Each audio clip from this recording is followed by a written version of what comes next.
Hi, this is Dee, and you're listening to my podcast, Let Me Clear My Throat. You may be listening to it on Podbeam or on a different podcast app, or you might be listening to it on YouTube, um, or somewhere else I may not know. But either way, thank you for joining me. Um, Normally, before I've talked this before on my other podcast. I'm on my 27th podcast now. Go me. Um, but I have talked before. I used to do disclaimers and stuff and try to do my resources and stuff and have all my citations, my I's dotted, my T's crossed, and whatnot. And then I got into talking about just winging it, and not necessarily having an exact topic in the beginning. I would just start talking. And then I started doing kind of like a little bit of both. So in this episode, I'm going to do a little bit of both. I did print off some information off of a site. And at the same time, I kind of want to go over my own opinions and stuff too as I go. So, that being said, I want to get into this because I'm not really for sure on how long this is going to talk or take. I know there's a lot here that I want to talk about. And again, if anybody has any thoughts or suggestions or even input or want to be, any kind of respectful criticism, if you will, feel free to comment or get a hold of me and let me know. And I'd be really glad to hear and read all you have to say, actually. But like I said, respectful criticism because I've had enough negativity in my life and enough people that want to be negative Nancy's, which we said in my day and time, instead of a Karen, um, or negative Nellies or whatever you want to call them. I've had enough negativity and belittlement in my life. So obviously, there's a right way and a wrong way to go about talking to somebody or offering suggestions and stuff.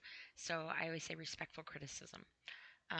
So anyway, feel free to contact me, drop a comment or whatever. That being said, we're going to get into this. I pulled off some information off of psychcentral.com. My last podcast, I talked about grief, and different stages of grief, and um, I'm very candid in my podcast. I open up a lot about myself and my healing and stuff and survival. And being at where I'm at now, I always say that I am a surviving suicidal victim, and I am actually in recovery of self harm. So I never really looked at it that way until somebody had said that one day that they were, I forget how long, I'll just hypothetically say a year of being a recovering self harm victim. And I would like to put myself in that category as well because I am acknowledging that. So, that being said, a lot of times when somebody has um, something going on with them, self esteem or way of life, or things that have made them into who they are today, um, mentally, emotionally, physically, spiritually, all the whole beings of everything that manifests, if you will, and makes them, little remnants of themselves. Um, Combined together make them as a person.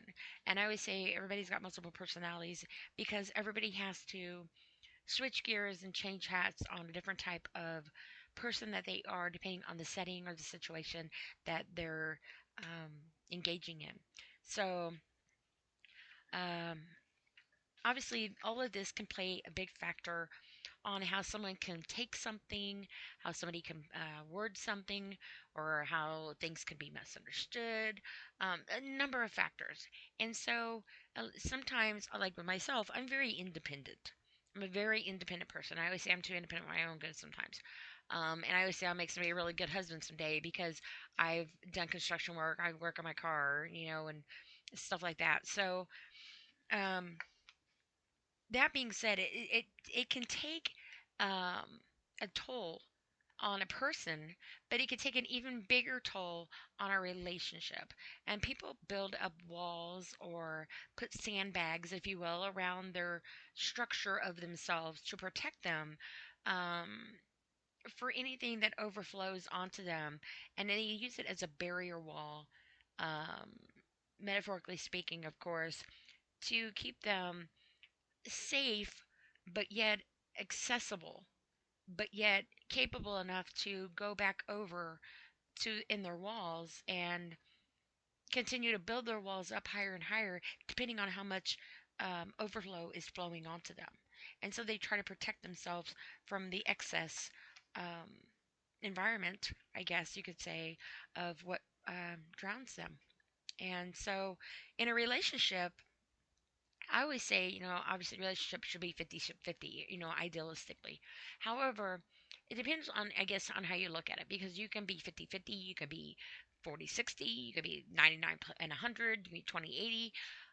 It depends because sometimes in relationship you can't always be 50-50 because somebody's always, might have something going on. There's a little bit more deeper and more overtaking them, I guess you could say, to where they can't contribute as much as a person, let alone as an equal partner in a relationship.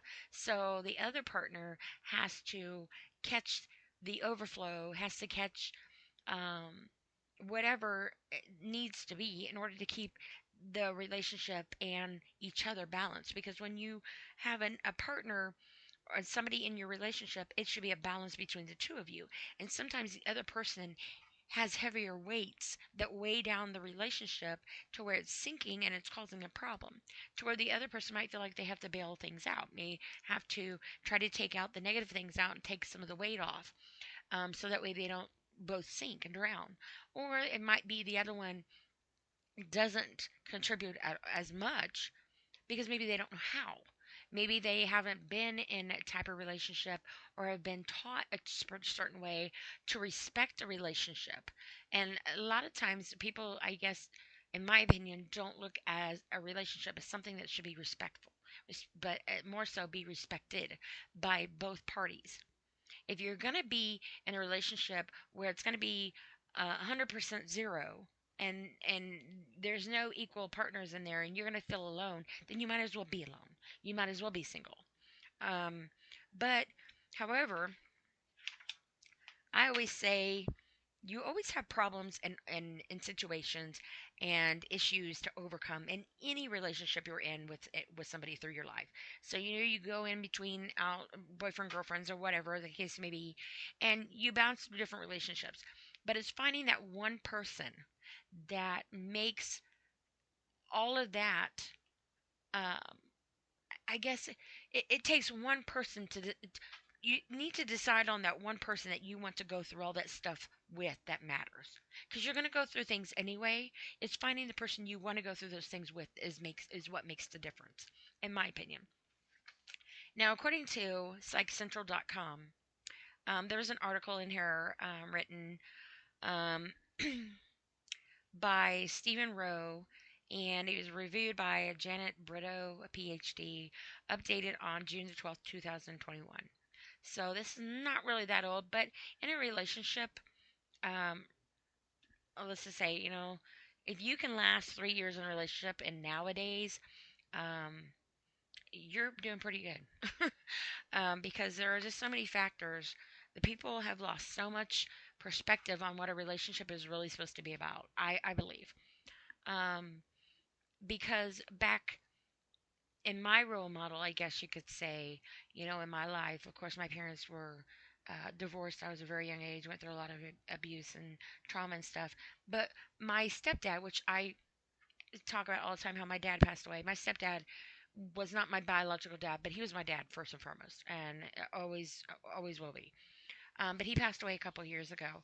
But I was having a conversation out with my mother, and we were talking about him, obviously, about some stuff, and um, that was one thing I would say about him. He was a very respectful um, gentleman. He was raised right. He was a West Virginian hillbilly, but he was a provider. He was the man of the house. He was um, he put my mom first and foremost, and he would literally do without his medication if need be, if my mom needed hers. And he wouldn't say nothing, but he would. That's just who he was. Um, and my mom is going through some health problems right now. Obviously, I've talked about it before. She actually was in the hospital yesterday and was admitted. We went by ambulance, and She just got out today, and she is resting now, but she's got a lot of things going on. Um, Very scary moments that I endure with her, some heart to hearts that we take sometimes when we mentally and physically and emotionally can handle it. Because obviously we're both going through a lot, but I try not to put um, my emotions and the things that I'm going through on her, because obviously she can't handle it. So, but their relationship, I mean, they were married about 40 years, and um,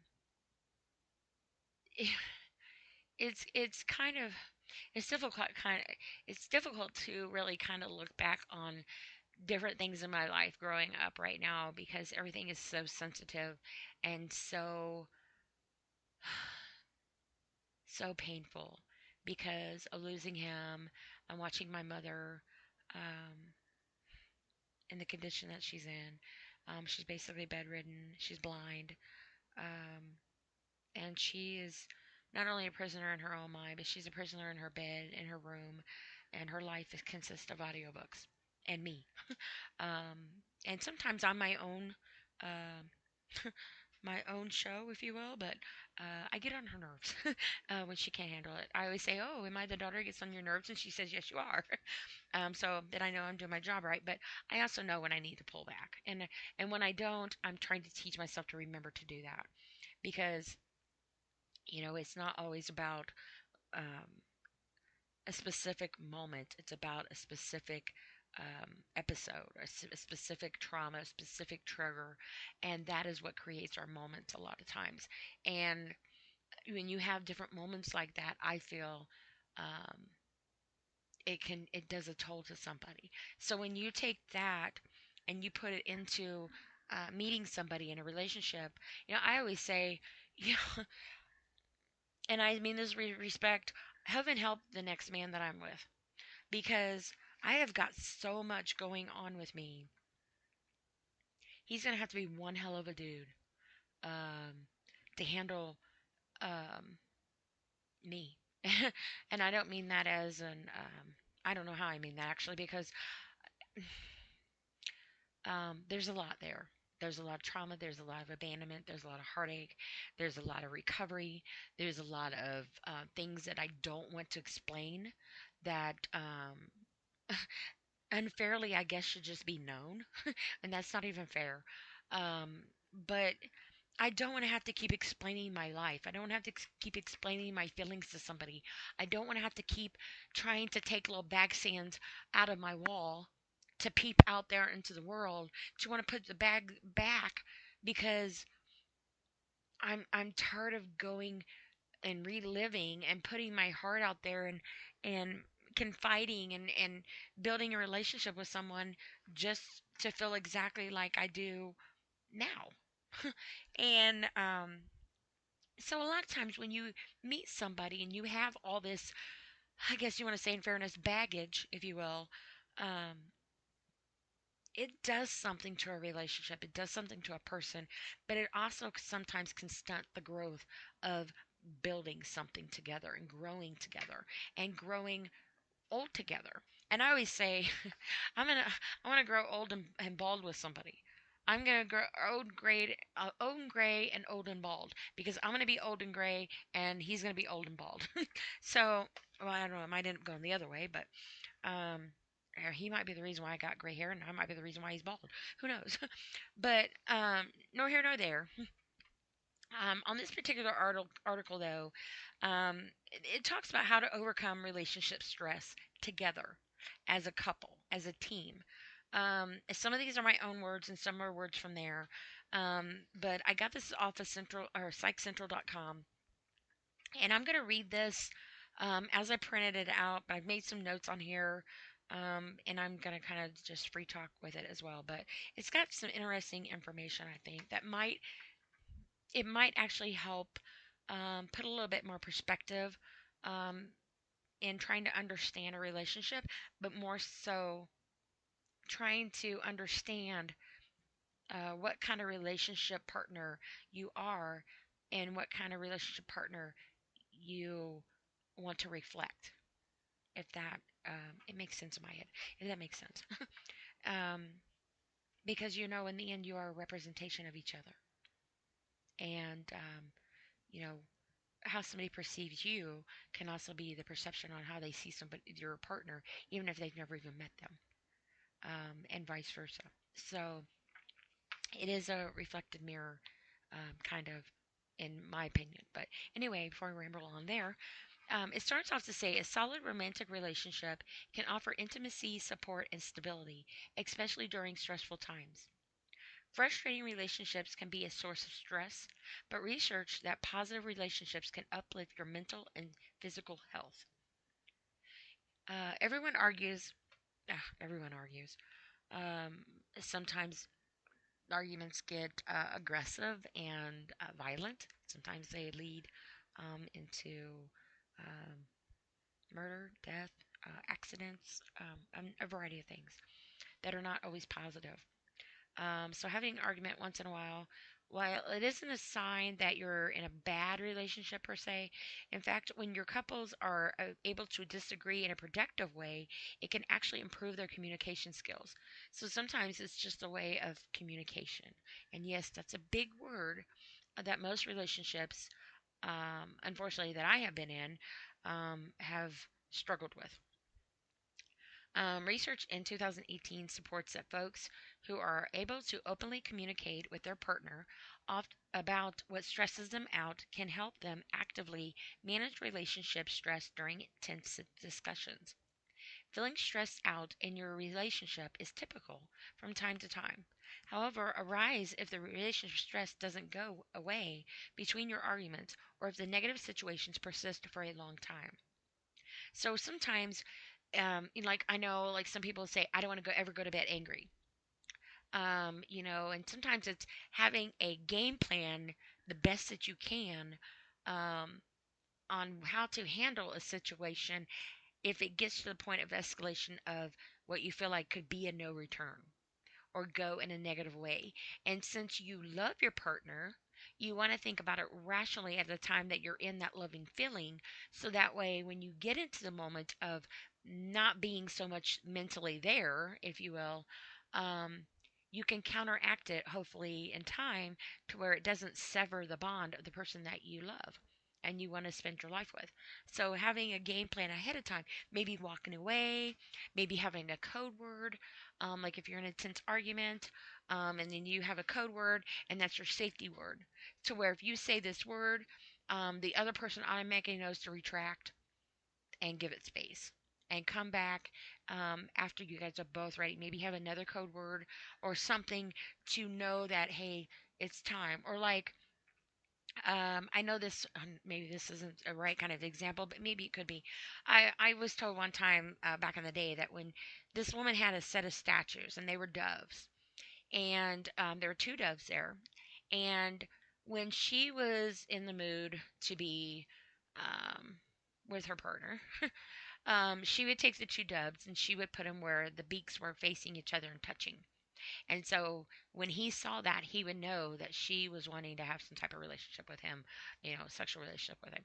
So then that was a trigger for him to know, hey, the doves are touching. So, but maybe like when you're having a situation where you have a code word, maybe where you need to retract and kind of retreat to your corners, maybe you can have some kind of other thing that you do to necessarily symbolize or give a heads up to your partner in a positive way that, hey, let's reconvene this in a positive, productive way. And I'm not necessarily saying that sex is the reconvene, but I'm just saying, I guess that kind of would sound like where that was going. But just have it as like a code of understanding of, hey, I'm ready to talk now. And whatever comes after that, that's between y'all. But um, you've got, you cannot use sex as a weapon, or you can't use sex as a band aid. It doesn't work. That's not the cure all. Sometimes you have to have the whole first aid kit. And I'm a very metaphorical person. Um, so um, this is who I am. I do things a lot of times reference metaphors and stuff. So um, or things in my head that relate to something that maybe not relate to anybody else, but they do to me. So, or maybe they do, and that's what's scary. So anyway, we're gonna continue on. Um, See, I told you, next dude's gonna have his hands full with me because I'm all over the place. So anyway, it says, how does stress affect my relationship? Every relationship is going to have arguments. At worst, the arguments can result in hurt feelings, loss of respect for the other person, or loss of actually the relationship in itself. And like I said, it is the one you want to go through all that stuff, all that heartache, all them arguments, all them trial and errors, all them growth spurts, and stuff. The one that you want to go through all that with is what matters. That's the difference. Um, if you speak and react in the heat of the moment, our words will come out as accusations, or worse yet, as a personal attack against your partner, the person that you love. And it may look like you're trying to intentionally hurt the person that you love. And when they feel like they're being attacked, um, they're in defense mode. So then you're not being productive. You're too busy defending yourself that you're not able to actually communicate and hear. Even though you listen to what they're saying, you can't really hear what they're trying to mean, um, because of you being in defense mode. And sometimes, I wrote this down in here. I don't know exactly where I put it at. Where did I put this at? Like you guys would know. Oh, the best defense is not feeling like you're defensive. Um, so, and that's easier said than done. I understand that. In a real idealistic world, in an idealistic world, that makes sense. Um, to me, anyway, to me, words carry a lot of weight in an argument, and saying something in anger, even if it just feels justified at the time in the moment, can still have a lasting effect long after the argument is done, over with, and concluded, or um, ends one way or another. And these impacts can contribute to even more stress down the road. And at home stress doesn't always necessarily involve your partner.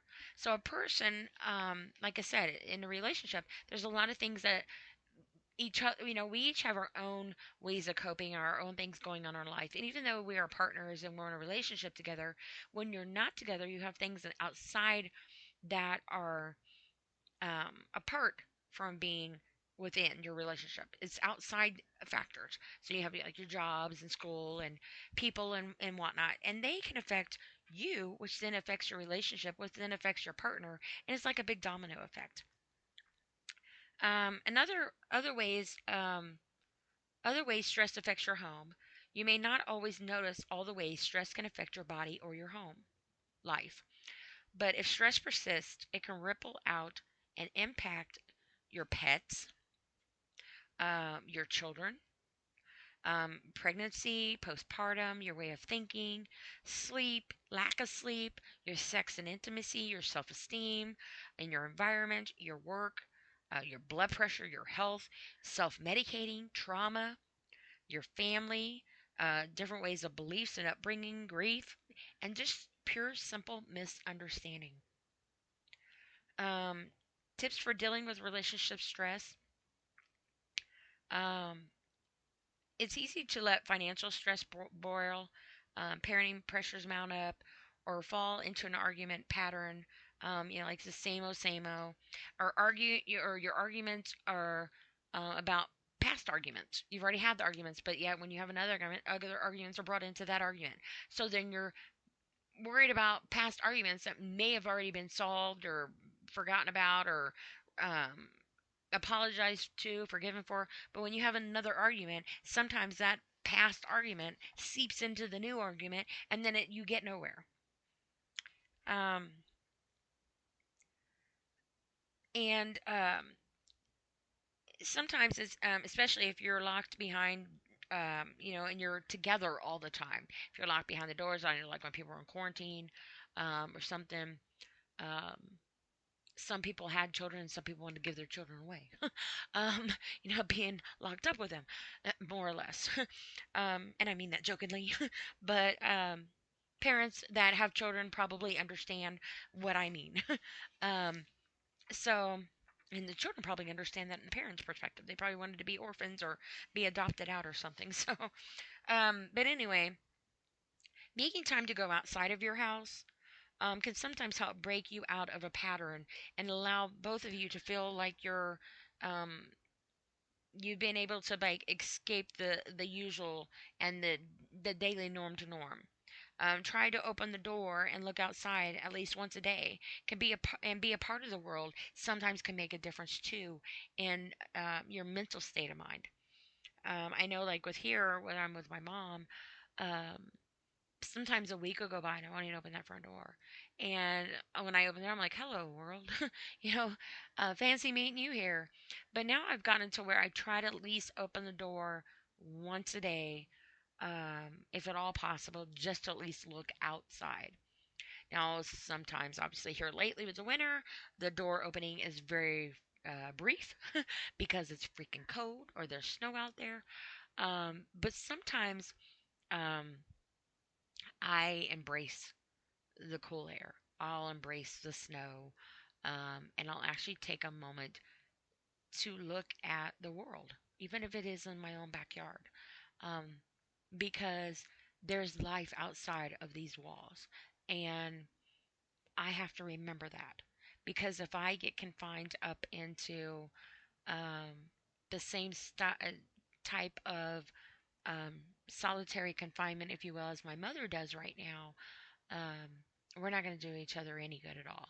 And I have to be strong enough for her because even though she's my mother, right now she is my other part of a relationship. She is the person I take care of.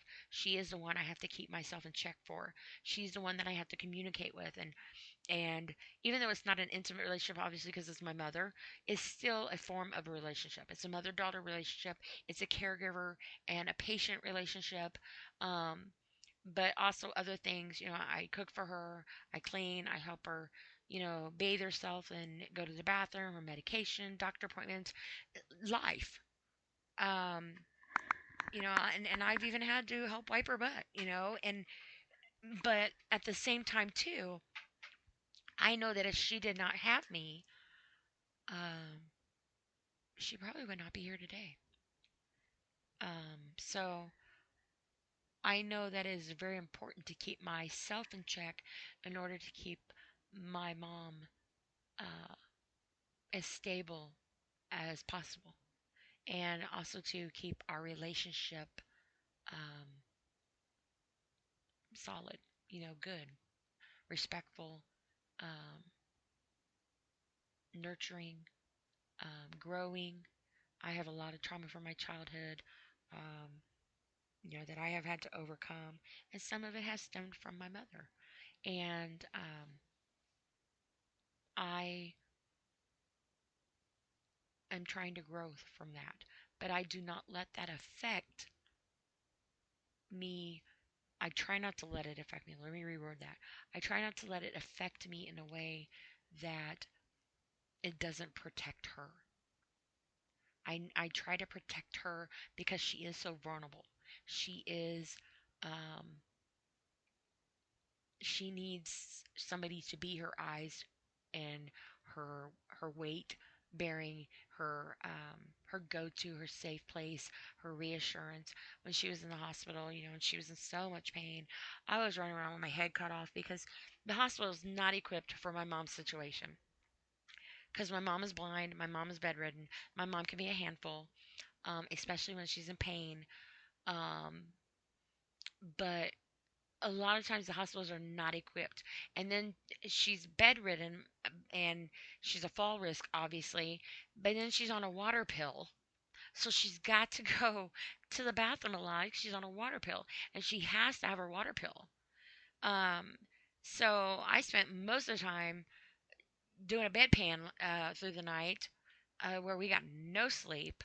And she was in so much pain, and she was in tears and crying, and the whole time she's hollering out for me.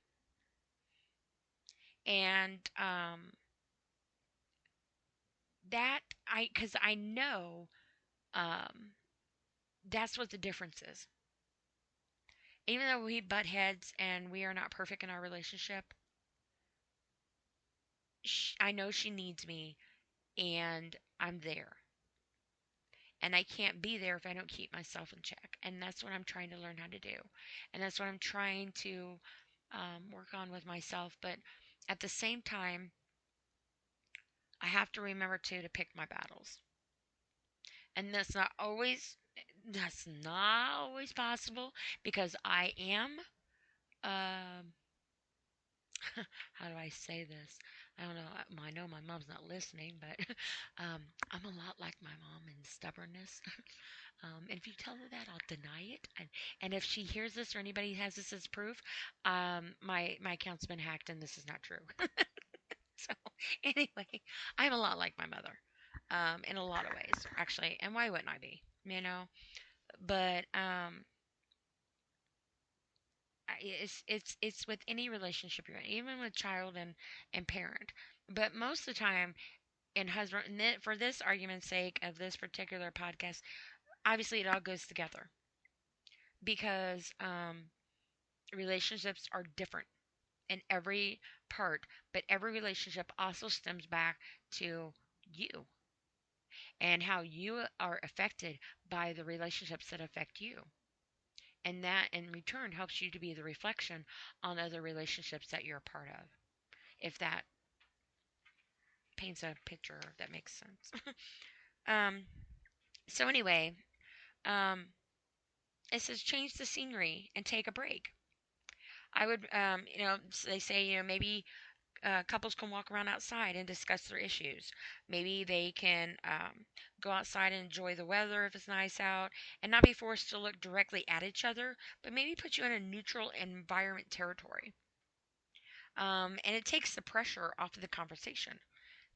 And also puts you out in public to where hopefully the other one don't act a fool. But it also keeps you feeling safe. But also too, if you're out walking around or you're outside and you get into a heated part of a discussion that's going to amplify, you might be able to walk away easier outside and branch off to get your bearings and then meet back, and try to resolve, not necessarily, I guess, resolve, but try to communicate enough to where sometimes I have found sometimes you just have to agree to disagree. And that doesn't mean that you're letting the other person admit that they're right and you're wrong, but sometimes you just have to agree to disagree and go on. Because everybody has their own opinions and their own views and their own values and their own morals and own perspective on things. And that doesn't make one better than the other. It just makes their perspective differently. But this is the same perspective of a person that you love. Um, and sometimes staying in one place during an argument can make you feel like you aren't moving around, or moving in a direction of an endpoint. Like you feel like this argument is going to go on forever and it's going to escalate and things are going to fly or you're going to fly or it's just going to go back and forth or old arguments are going to come in and it's going to be an all night process because hey, let's not go to bed mad. Some people might be never be going to bed and then you don't get your sleep. That doesn't make you very that's not very safe and stable either. So, and don't let anger be your last memory with somebody, if at all possible. I was in a relationship with somebody, and I would be so upset with him about something that was going on. And of course, I was going through a lot of things, and so was he. But I would be mad or upset about something, and I would walk out the door, and I come back and I said, "I love you. I just want to let you know I love you." So in this case, something happened while I was gone. I don't want this to be the last thing you remember. But damn it, I love you, and I gotta go now. But I'm still mad at you. But I love you. Because you don't want them to think, oh man, we just had a really bad argument, and I said this and I said that, and there's a lot of remorse, a lot of things you cannot get back. But don't throw that word around just to be having a word to say. And I was in a relationship with this guy, and he texted me one time, and it was the early stages of our relationship, and he said, I think I'm falling in like with you. I thought that was the cutest thing. And I said, oh, is that kind of like the cross between like and love? So we invented the word liove, Liove. So it's like the middle of like and love. You're like in the in between of it. You're, you're in this one stage and you're trying to transition to this other step. So it's live. You're in the in between of, But sometimes you can love somebody and not like them, and that's okay. You can, be like, hey, I don't really like you right now, but I love you. But give me a minute, and my emotions and my feelings and my triggers and my mental state of mind and my anxiety and my stress and my depression, it might all calm down in a minute, and then we'll be okay. Because sometimes you might not like somebody, and it might not even be the reflection of not liking them, but something that they did might have triggered you. And so that's where you're at. And that's not always the case, but I feel like sometimes, obviously, that's a big factor. We are a reflection of the ricocheted feelings that we feel off of other people. And that's just kind of the way I look at it sometimes. When you cause, um, when you, quotations, causes trouble, or or try to use I instead. So instead of putting somebody on defense, it may be like simple words and word choices. Um, when I was going to marriage counseling with my first ex-husband, and we were going there because he had become violent with me, and I got tired of covering my bruises up. And I told him, I said, if we're going to make this work, we need to go to marriage counseling, and you need to go to anger management classes or school or counseling or something. And our therapist was like, try to turn it to where instead you're saying, you're making me really upset, or you're doing this, you're doing that, to say, what, I really feel like blah blah blah, or I think that, or this makes me feel like da da da, or whatever. Or you might be like, I feel this, or I think this, or I took it this way, or I need this, or maybe you can just simply say, I am sorry. And sometimes statements too often in an argument can lead to the longer fights and more stress in your partner. But if you put them on a defense, you're not going to get anywhere, because they're going to be too busy defending themselves that they're not even going to listen to anything else you got to say, because they're already in defense mode. And sometimes it's fight or flight, and sometimes it's fight and run for your life. But and I'm not joking there. It does get that escalated. And some people that love people so much, sadly, in the end of it, ends up loving so much that that love turns into a rage of anger and hate, because they hate the fact that they love them so much, because they're hurting so much. And it gets violent sometimes. Um, and sometimes you have to decide, do you want to fix the moment, or do you want to just be right? And sometimes it is all about your language, your body language, and the way you represent what you're trying to say and how you're trying to come across. It's being knowledgeable of not only your side of the argument, but their interpretation of the other side. Now, you can't always control, obviously, how somebody takes something you say, but that doesn't mean you need to go out of your way to uh, be be mean. I mean, if you're trying to make a solution and solve and communicate it into a problem and to save your relationship, you need to then listen to each other and communicate. If you're trying to sever your relationship, then don't be a dick about it and just freaking leave. I mean, seriously. And that goes to both parties. If you're not wanting to be in a relationship, then just leave. There don't need to be all the middle stuff in between. It's not going to get you anywhere except making a big escalation that doesn't really need to go, anywhere, because it's not going to go anywhere, you know? And there's just no, life is too short for that. It really is. Um, so, like, for example, it says, might say, I feel really disappointed and unimportant when I'm planning on a date night and you end up canceling it. Um, instead of uh, instead of tapping into the situation makes you feel versus every time we make plans or a date, you end up bailing at the last minute. So instead of saying it that way, you can always say, I always feel disappointed and unimportant when I plan a date night and you end up canceling it. So you're acknowledging your feelings, disappointed and unimportant, and the event, planning a date night, and the reaction, the other person canceling it. To as opposed to being a defense conversation, sentence rather, every time we make plans for a date, you end up bailing at me on the last minute. So then that person gets in defense mode, like, no, I don't, blah, blah, blah, blah, blah. And instead, when you say it the other way, then it gives time for the other person to acknowledge your feelings instead of your attack. Um, ask for help or ask how you can help. One of the hardest things you can do when you're stressed out is ask for help. And don't I know that? I'm very bad at asking for help, and I'm very bad at, um, I guess, accepting it. I'm one of those ones that are like, I've got it, I got it, I'll do this, I'll do this. Don't worry about that, I'll take care of this. That's me. And I need to slow that down.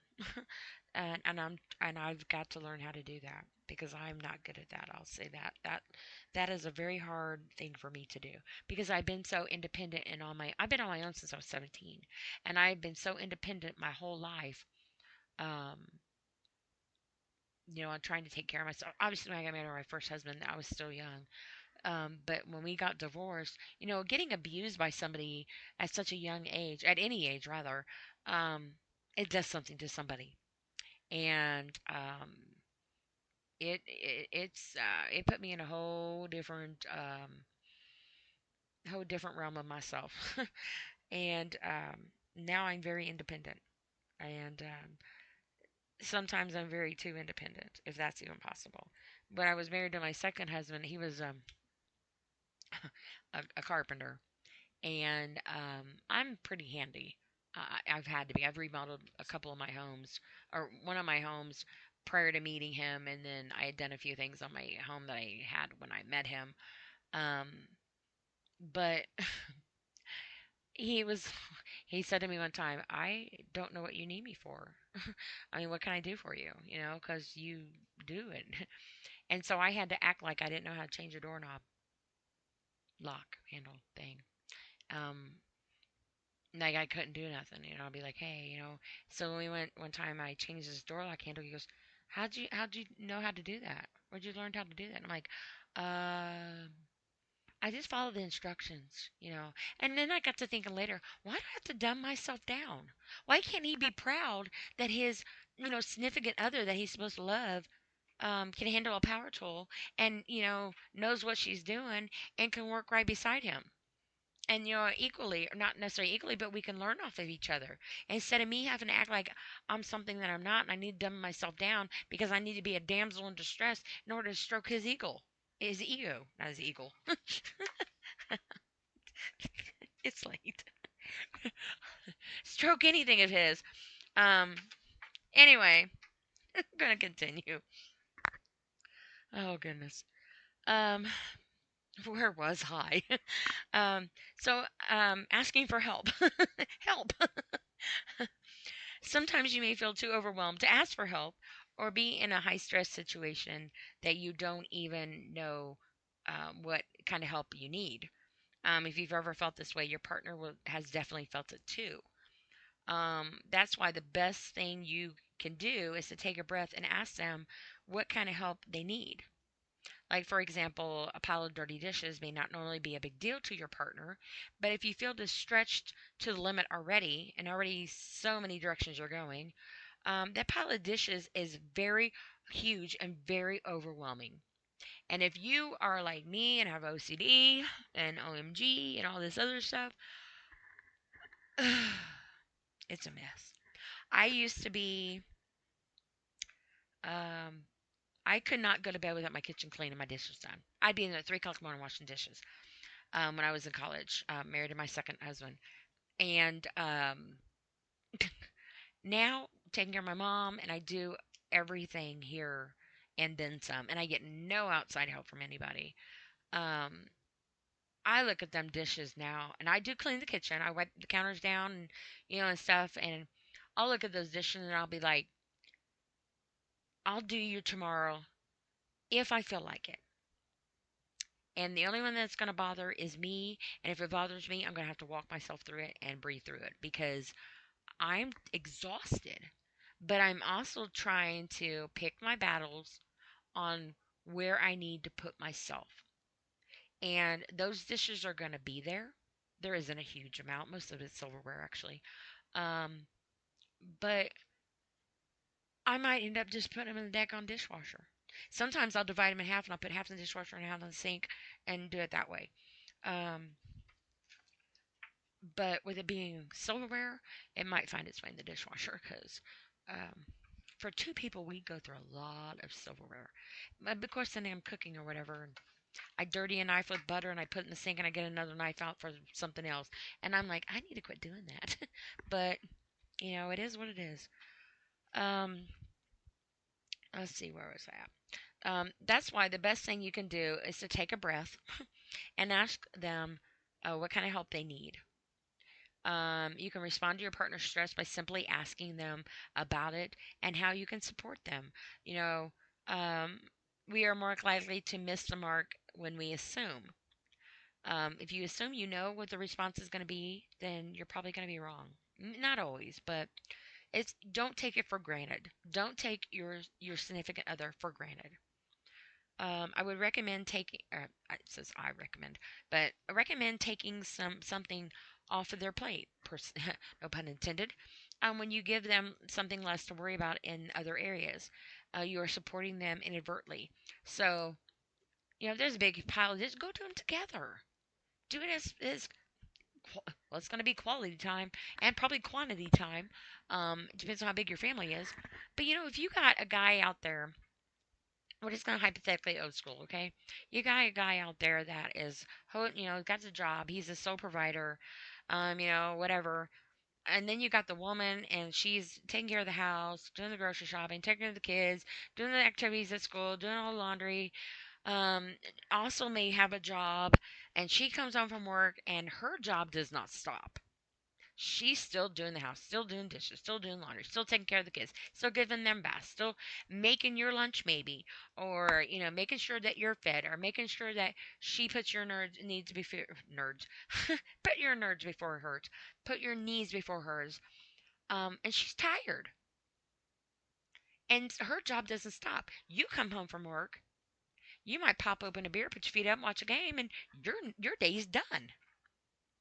Her day doesn't stop. It's still going. And I'm not saying that's always the case because I know, well, I don't personally know because I never had it, but I do know there are relationships out there that is not exactly the case, that there are equal partners as they should be.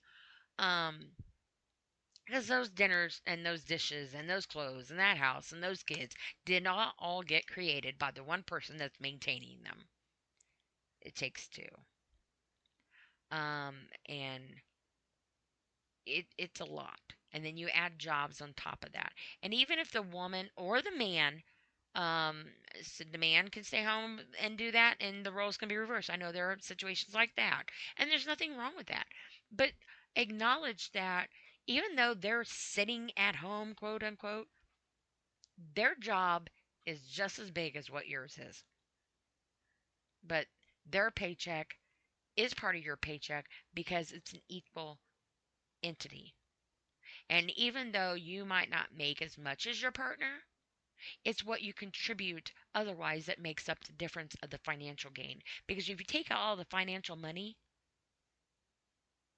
the rest of it is what matters. Because in the end of it, being together and having a solid relationship and a solid family is worth more than anything materialistic and money could ever buy. So while you're hugging your wife or your husband at night, that's more important. And I mean this sincerely serious, so everybody can say, oh, I don't know about this. Hugging money and materialistic things at night is not as rewarding. So you can replace money and materialistic things. You cannot replace a person. You can't. Um, says, hear them out instead of planning your defense. Like I said, self defense is not feeling defensive. An argument can sometimes feel like a competition. Their goals is to score the most points over your opponent. While it may feel good to win the argument, it doesn't do anything to de-stress your partner or the situation. And neither one of you come out as winners then. You really don't. If they're expressing their anxiety to you, if even if it's not in a calm or productive way, try to hear them out. Even if you don't agree with them, stopping to take the time to actually hear what they're saying will help validate your point of view or their point of view. You can learn how to be a more effective active listener. Listen to each other, talk to each other, not at each other. Um, and you might just find that you get along, get a long way in that. I know, like with me, this is a conversation my mom and I have had. When I get passionate about something or I'm very strong on something, my voice really raises and I get very loud. And my voice sometimes gets a different tone to it, and um, I acknowledge this. But also, to my great grandmother was deaf, and um, we all had to talk loud to her.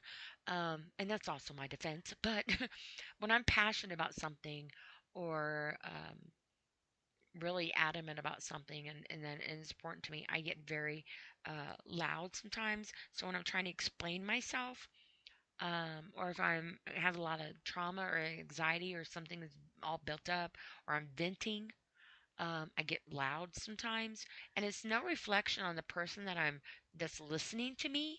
It's just because that's just who I am, and I don't mean that as an attack on the person that's listening or is there.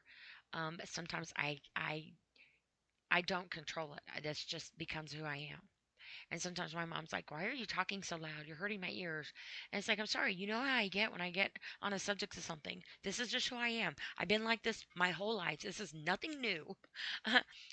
And um, but it sometimes it can be taken the wrong way if somebody doesn't take the time to understand that that's how a person is, because they might feel attacked and being yelled at, and then they're not even hearing what the person is inadvertently saying behind all the things that they're actually talking about, and all the triggers and all the pain and whatever else the case may be that's in their voice that is making the volume go up, that somebody might not realize to listen to.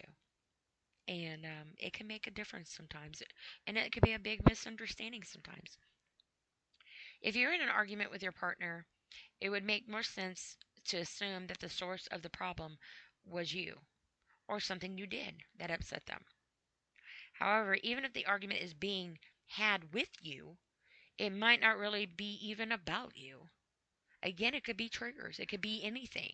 It could be something that has you weren't even there, or whatever. It could be whatever that person is going through. And as a partner, significant other, as somebody that is supposed to be their go-to, their safe haven, um, it's kind of in the job description, if you will, um, to be that person. And but it goes both ways. It really does. But if that bothers you, when the situation has calmed down and you guys are in the right um, form mode of conversation, then in a positive, respectful way, you might be able to express that somehow, some way, but also have a game plan on how you can react when that should arise, to where you don't have to get your partner more upset, because it takes two to argue. Um, but at the same time, that doesn't mean you need to walk on eggshells to have a life with somebody. And if you're walking the eggshells to be in a life with somebody, that might not be your coop you need to be in. Not your coop, not your poop. Just saying. So anyway, external factors in your partner's life may be contributing to their increased stress. Try to think about what may actually be causing the tension in your relationship and work to address the real reason they're feeling stressed. When we are stressed about work, family, etc., we carry this into our relationships. Our patience is reduced, and we don't always have the emotional capacity to handle issues appropriately. Therefore, couples may take time to rejuvenate, take care of themselves, and evaluate if they are taking things out on their partner, indirectly. Like I said, it could be something that has nothing to do with them, but yet you're lashing at them, and then obviously they're in defense mode, where it just might be something that happened, and you might be venting, or you're triggered, or whatever the case may be, and you don't even realize you're doing it. I know, like with my mom going through, healing from losing my dad, there in the beginning, we would go to the doctor's office, and the doctor actually looked at my mom one time and said, "I see you use your daughter as a punching bag." And I was like, "Wow, finally somebody sees this." um, and my mom's like, "No." And he goes, "It's understandable because she's there. She's easy accessible. And you're taking everything you have, your pain, your anger, your anxiety, and everything, and you're she's the one catching it all. She's the punch bag." And it's a process, but this can happen in any relationship, but that's just an example. And my mom wasn't even realizing that that's what the case was. She didn't even realize that's what was going on. And I have to say in respect that I have to believe that she didn't know that's what was going on. Because if I don't, then that's a whole different ballgame, a whole different podcast. And I'm not going there. There's no point to. It's not going to do me any good to have any self doubt on anything if I'm trying to make things positive. There's been enough negative in my life. I'm trying to find the positive things in the negative to make my life more positive and more worth smiling for. So if I concentrate on trying to find the negative and the things that hurt me, then I might as well just be the person I was. And how can I survive what was killing me if I'm still holding the knife and stabbing me, per se? So I've got to remind myself that I don't need to be that way. I don't need to think that way, and I need to try to catch myself if I happen to, um, you know, go in that sort of direction of thought. And sometimes I need to just remind myself, be quiet. And for me to be quiet, that's a big word. But like with my mom's situation, with her going to the hospital and stuff, because I had left to go to my physical therapy appointment. I had been gone 15 minutes, and I got a phone call. My mom needed me to come home and call an ambulance for her. I had to leave my physical therapy appointment, and I had to call them reschedule. And I had to go get my mom. I called the ambulance, have them come out. Went to the hospital. Um, she she couldn't even hardly stand or anything. Um, and she it took him. She said, "Promise me that you'll follow us up there." And I said, "I promise I will. I'll be right behind you guys." Well, I went and got everything ready, and I got outside, and they're still in the driveway. I said, "How am I supposed to follow you if you're still here?" But I come to find out later, my mom's sense of humor, I don't know where she gets it from. Um, but she said it took them so long because the medic asked her if she knew what the date was, what the year was, and then he said,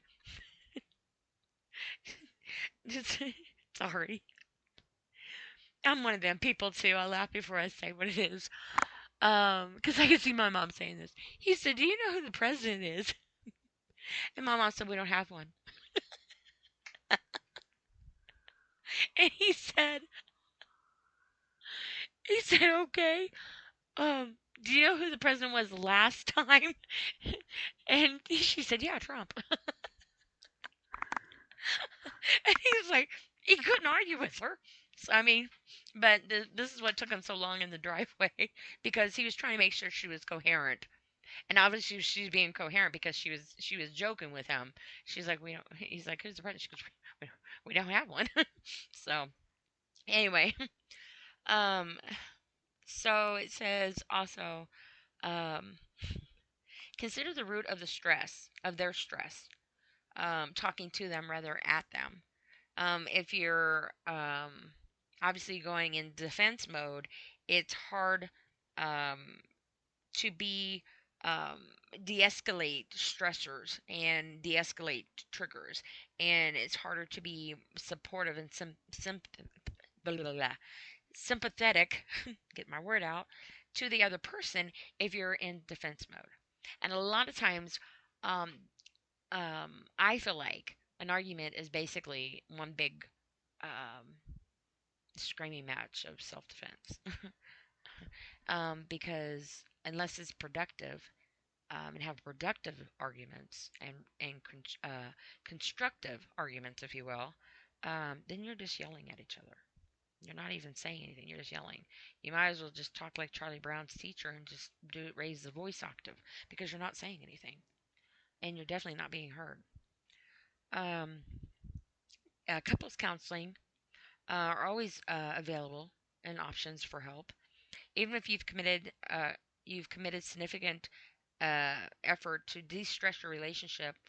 It may be too difficult to entirely handle it on your own, um, especially if there's a deep hurt or there's a prolonged period of stress, or um, you could consider couples counseling or therapy in a relationship, whether you're married or not.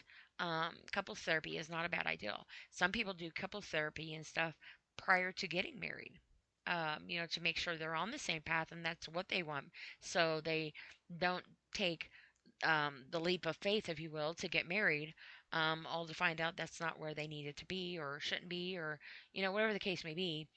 Um, but that's not a bad alternative either. However, it needs to be taken seriously because therapy is only going to be as productive as what you are willing to be productive with it on and what you're willing to contribute, but also to understanding that you're not the whole counseling session. And a counselor can only give you um, helpful therapeutic advice and resources if they have all the resources given to them in honesty and truth worth. Because if you go to one on one counseling, your counselor is only going to give you advice based off of what you tell them. And if you neglect to leave out the parts of things that you did and didn't own the things that you did honestly, then you're not really going to get anything out of that counseling except a an expensive therapeutic um,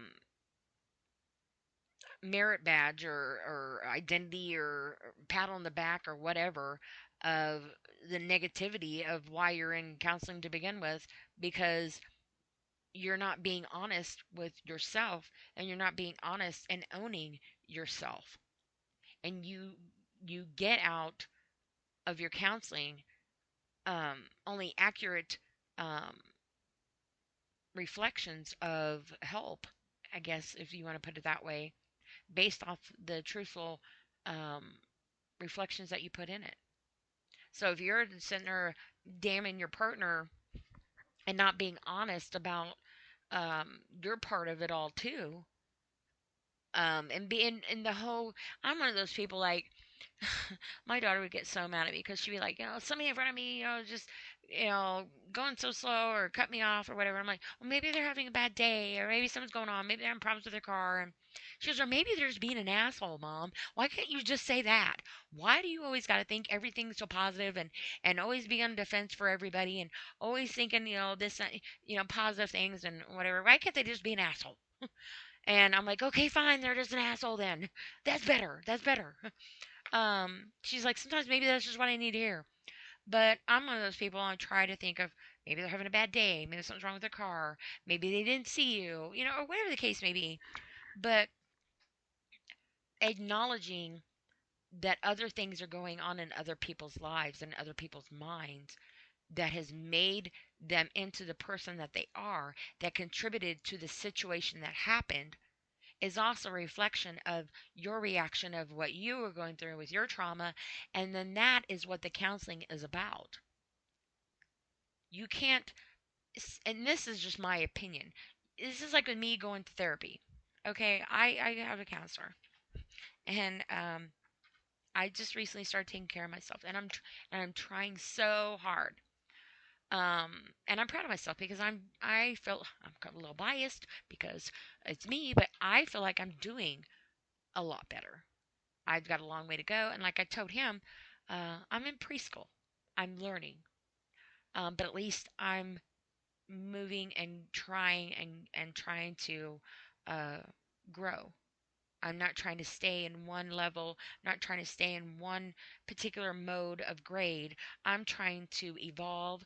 I'm trying to grow. I'm trying to learn, but I'm also trying to restudy what I was studying before because evidently I had the wrong answers. And because whatever was going on was killing me.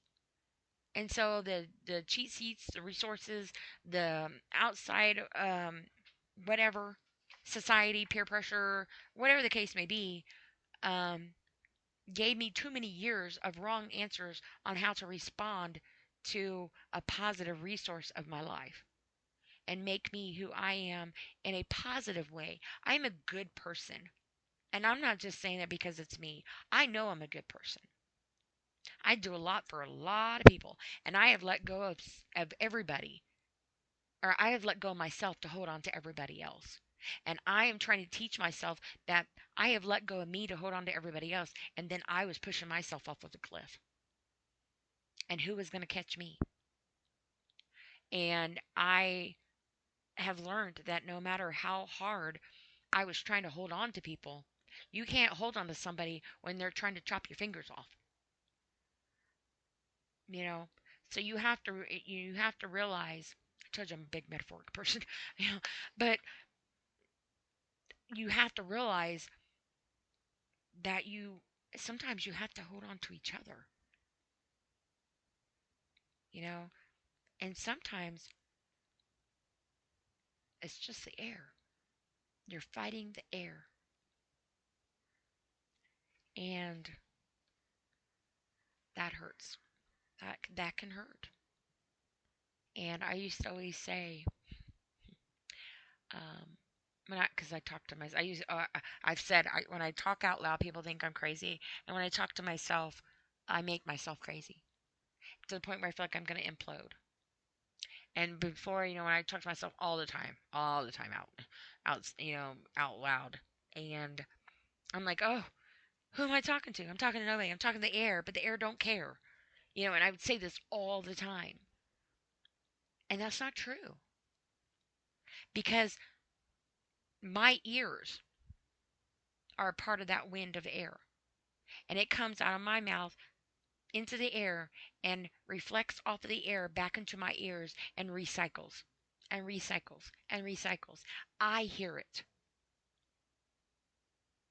and I care now. Before, I didn't even care to listen. I didn't even care. I didn't even know what I was hearing. I needed to hear myself, but I needed to know to listen to myself, and I needed to catch what I was saying before it went back into my ears to rejuvenate through. And I've had enough negative and enough heartache and enough self esteem stuff going inside my ears from the air of other people that it was starting to sound, their voices were starting to be my own. So then I had to stop and try to remember to stop what I was saying out loud to myself because even I was getting on my nerves and didn't like what I was saying. So if you're doing that to yourself and you're not being honest with yourself and knowing how to try to counteract that, it's kind of hard to grow when you have nothing to help flourish you and give you nutrients enough to want to flourish and blossom. And this is where I'm at in my life right now. And this has a big effect on relationships that you are in throughout your life because I've always had to be the provider. um, Outside of my first ex husband, he did work and I was the at home mom. Um, my second husband, don't even, that's a whole special podcast counseling session all in one with maybe some adult beverages involved because we are not going to go there. Um, I worked, went to school, and took care of the whole complete family for about 9 years, and he didn't even pay one bill the whole time. He was an alcoholic, and is just a whole different ballgame. But anyway, that is my past, and I have always been the provider. I've always had to be the giver. I could not tell you the last time I probably got a Christmas present or a birthday present from any man I've ever been with. I don't remember. Um, I've never had I've never had anything like that. Um, but I was always the one to make sure that they did. They their holiday, their birthday, their moment, their day, whatever they needed, um, was taken care of the best I could. I always try to stay one step ahead if I could, so that way I could take off the burden or the heartache or the pain or whatever, to be there for them because I never really had anybody there for me and I knew what that felt like. So I always try to make sure that the person I was with didn't have to feel that way. And instead, I would take the pain. And I've been through a lot in my relationships, but I can't let those relationships or lack thereof define who I am as a person and my self-esteem as a woman looking at my reflection in the mirror. But also too, remembering that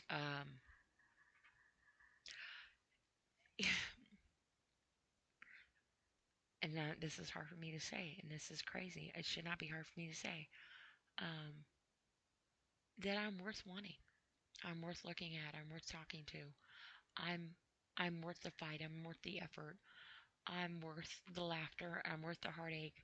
I'm worth the dry humor, the jokes. Um, I'm worth it. And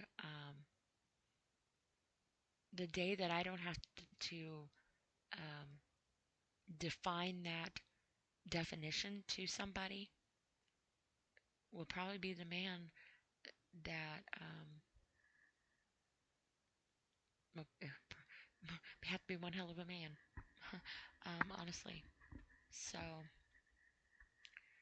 anyway, let's see, where were we at? Um, counseling. So looking ahead, when you take steps towards improving your relationship and de-stressing, you're proving to yourself and your partner that you believe there's something special worth working at. There's something special worth saving. I was with this relationship with somebody, and I used to tell him if I believed you 1% chance or half a percent chance loved me and truly, truly loved me, I would fight for us because I knew how much we were worth fighting for. And he was going through a lot of things that I really don't know everything to. But he was fighting some demons that were a lot taller than him, and he's a tall dude.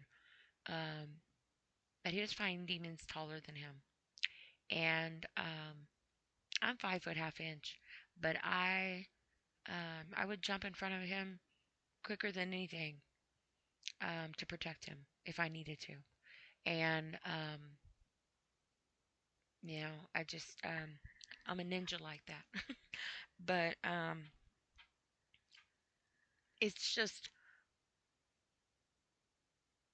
You got to decide also too on in that 0.5%, even though they're going through what they're going through, doesn't mean you're not going through something either. Because at the same time he was fighting his demons, I was going through the most tragic time of my life. My grandson died. And I needed more than that 0.5%. But I was fighting to savor that 0.5% as much as I could because I needed that. I needed him. I wanted him. I wanted him to be okay. I wanted him to fight for himself. I wanted him to make me a priority as much as I made him a priority. I wanted to feel that I was worth the fight. And unfortunately, when you get to certain points in your life, um, they go into directions that you really don't know why they are the way they are. Um, you still find yourself fighting for something, um, and you don't even know what percentage it's at anymore. But you also have to understand and remind yourself um, how much of that half percentage is um, taking over your life and not letting you live your life and not letting you move on and not letting you enjoy what you deserve. And it needs to be more than a 0.5% sometimes. It can't be a 0.5% for the whole relationship and only grow in spurts but then retract again and stay down there. And sometimes people need to understand that you might be meant to be or you might not be meant to be. But at the same time, sometimes people get together and it's just the wrong timing. And sometimes people get together or don't get together and they run out of time. Um, when you and your partner commit to supporting one another, you'll be surprised by the progress the two of you make. If both partners truly want to save their relationship um, and have the humility to work on themselves and have the commitment to work hard on growing in their relationships and also growing as a person, individual, then a relationship can be healed and recover from any prolonged stress as it comes along. Because you'll be able to overcome, but you'll be able to also come together. Um, and that's the way it should be. And I actually had more stuff I was going to read, but I know we're at an hour and 18 minutes already, so I'm going to pull off there and just take from there. But um, every relationship is hard, and being single sometimes can feel like a lifelong sentence of lonelyhood. But at the same time, too, I've seen these sayings that say, know your worth and add tax. You know what? Don't do that. That's a silly saying. Because you know what? We are taxed on everything in our life, and the government has enough of their taxation and hands in our lives that they need to just step back. And you just, as a person, and I say this to myself, I want to say you, I have looked at myself in the mirror and actually look at my reflection now. And I am trying to remember that it's okay to be me, even if I don't always look so presentable to society. Um, I can look like a hot mess,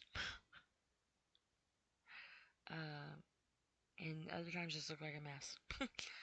um, but it's who I am. But my looks should not be a reflection on my internal visions of me. Um, it's just your looks on the outside is as exterior wall basically,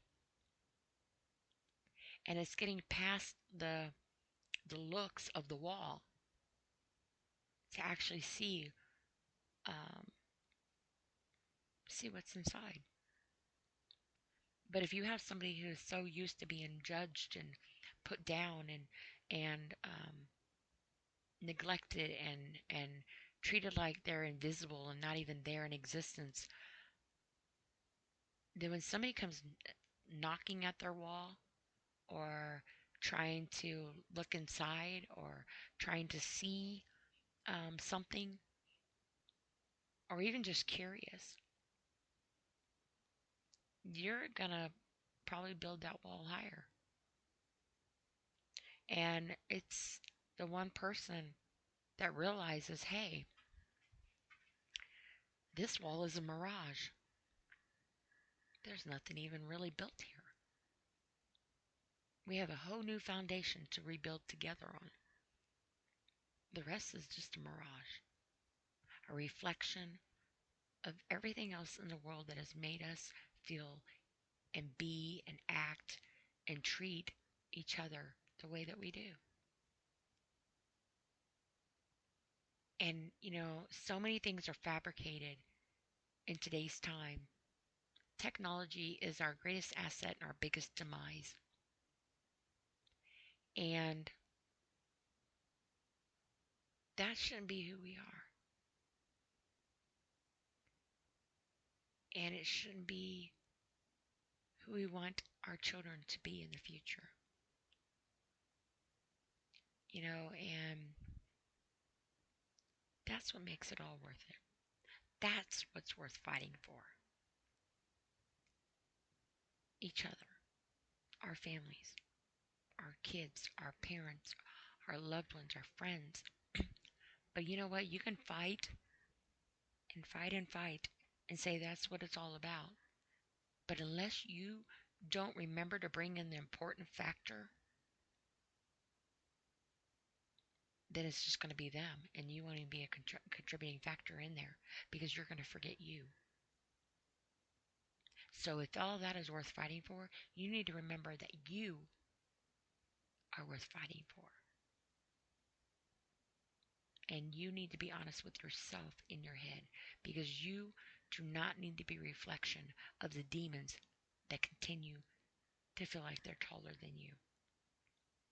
Because even a person who is 6'2" can feel like the smallest person in the world if they are made to feel that way by somebody else's reflections of all that heaviness that they put on them to carry. And eventually, it can bury them and make them feel like the shortest person in the world. And please don't let that be you. I might be 5 foot half inch, but I'm a monkey and I'll climb. I have a son who is 6 foot, 6'1", and yeah, he gets his height from me. I used to tell him, boy, I might be short, but my foot can still fit up your ass. And I will go get me a chair if I have to. Don't think I won't. But I used to be able to say his name a certain way, and that boy would cry. And,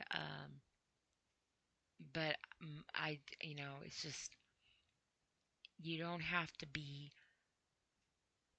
tall to feel small. And sometimes you might be the smallest soap in the house and feel bigger than your bridges. And hopefully they aren't the ones that you burn. Sometimes, though, you got to be bigger than the brat. And sometimes remember that you are the brat. So it just goes all kinds of ways. It depends on how you want to look at it. But also, too, you can look at it in all kinds of ways. But it depends on what direction of the person you want to look at first. And before you can have a relationship, before you can be anything, parent, a brother, a sister, um, a teacher, or whoever, I can go through and name all these different areas. You get the point. I'm gonna guess that you get. Or you gonna say you get the point.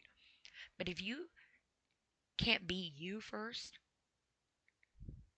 you sure in the hell won't be all the rest of it, because you will not even know where to go, and then you'll get lost in yourself. And if you can't be you, then you won't know. Um, you won't be able to survive. So don't let go of you to hold on to everybody else. And if you're meant to hold on to them, it's because you're meant to hold on to them. But at the same time, too, sometimes you need to be held as well. Don't count yourself short just to feel tall. And maybe that's all cheesy, but to me it makes sense. And that's just who I am. And I'm not going to dumb myself down for anybody anymore in my life if I can help it. And if I remember myself to remind myself that. And that's important. And if you are struggling with something, there are resources for you. And yeah, that's easier said than done. It really is. Because when you're not in your right frame of mind, per se, you don't always think clearly. So try to have a game plan with yourself ahead of time if you can. Try to find ways to de escalate yourself, talk yourself through it. Even if you have to develop a surviving, positive personality, do it. You're the one in control. It depends on who you let take the control of you, is what's going to be the choices of your mental state of mind in the end of it all. And like I said before, I am trying to heal my personality that has had to protect me, my survivor, if you will. And she wasn't wanting to die. She just wanted the pain to stop. And now I have to find a way to heal that part of me so we don't die. And that's what I'm doing. And if you are struggling with something, please reach out, have a game plan, whatever you need to do. 988 Suicide Hotline, simple 3 letters or 3 numbers. I say this in almost every single one of my podcasts. It ain't no joke. I had a best friend that committed suicide. No, another one that attempted, and luckily his brother got there in time. Another one, my best friend's son committed suicide. I've had a lot of people in my life that have committed suicide.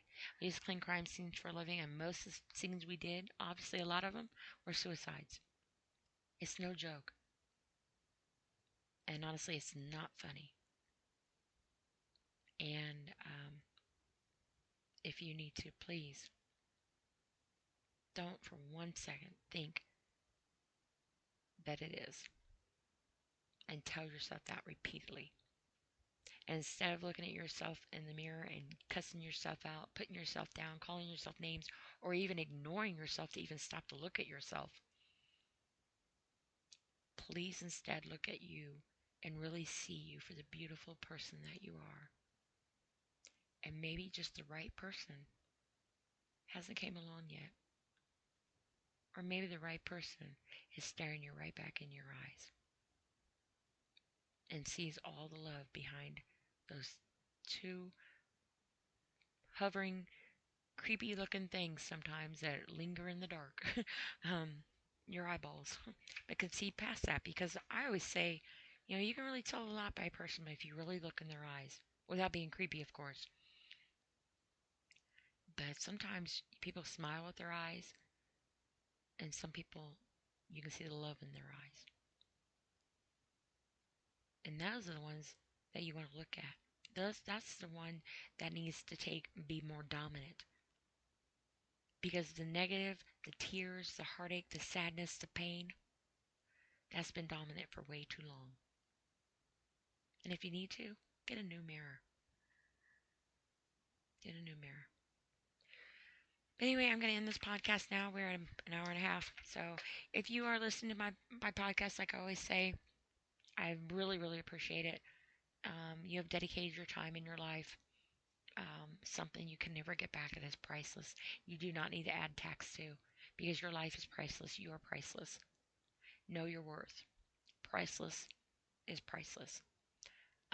And if you have given some time out of your life to dedicate listening to me rambling on and being metaphoric and all this other stuff, I appreciate it from the bottom of my heart.